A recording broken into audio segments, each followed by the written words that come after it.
Welcome to పూరాలోక్. వాయనాడులో కొండ చర్యలు విరిగిపడిన ఘటన యావత్ దేశాన్ని తీవ్ర దిగ్భ్రాంతికి గురి చేస్తుంది.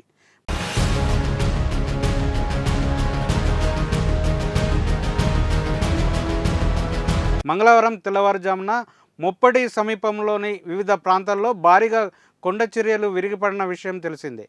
ఈ విపత్తులో మరణించిన వారి సంఖ్య అంతకంతకు పెరుగుతుంది. అధికారిక సమాచారం మేరకు ఈ ఘటనలో మరణించిన వారి సంఖ్య 358కి పెరిగింది. ఇంకా 281 మంది ఆచూకీ దొరకలేదు. శిథిలాల కింద ఉన్న వారిని గుర్తించేందుకు అత్యాధునిక సాంకేతికతను వినియోగిస్తున్నారు. డ్రోన్లు, థర్మల్ స్కానర్ల ద్వారా గాలిస్తున్నారు. వాయనాడు జిల్లాలోని చూర్లమల పట్టణంలో కాంగ్రెస్ అగ్రనేత రాహుల్ గాంధీ సందర్శించారు. కొండ చర్యలు విరిగిపడిన ఘటనలో ఆప్తులను కోల్పోయిన కుటుంబాలను పరామర్శిస్తూ ఆయన విచారం వ్యక్తం చేశారు. సందర్శిస్తున్న క్రమంలో కారులో వెళ్తున్న రాహుల్ గాంధీకి చేదు అనుభవం ఎదురైంది. కారును అడ్డుకుని తాము పడుతున్న బాధలు చూడాలని ప్రజలు అడ్డుకున్నారు. ఆపి కిందకు దిగకపోవడంతో వాయనాడు ప్రజలు ఆగ్రహం వ్యక్తం చేశారు.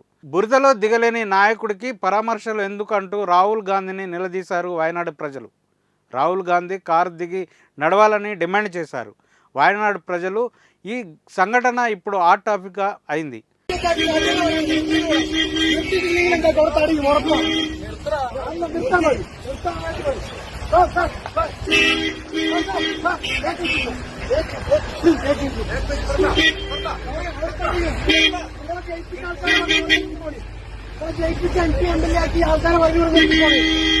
इधर 2 मिनट है तो मेरे पास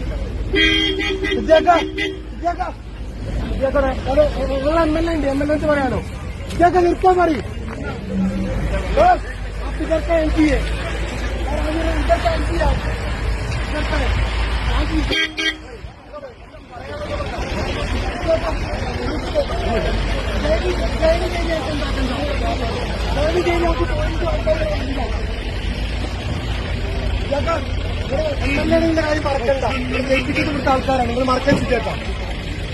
ఇంత విపత్తు జరిగిన స్థానిక ఎంపీ అయిన రాహుల్ గాంధీ ఆలస్యంగా సందర్శించడం, కనీసం వారి సమస్యలు వినలేకపోయారని బీజేపీ నాయకులు ఆరోపిస్తున్నారు. ఇది ఇప్పుడున్న అప్డేట్. మరిన్ని అప్డేట్స్తో మళ్ళీ కలుసుకుందాం. చూస్తూనే ఉండండి పూరాలోకల్.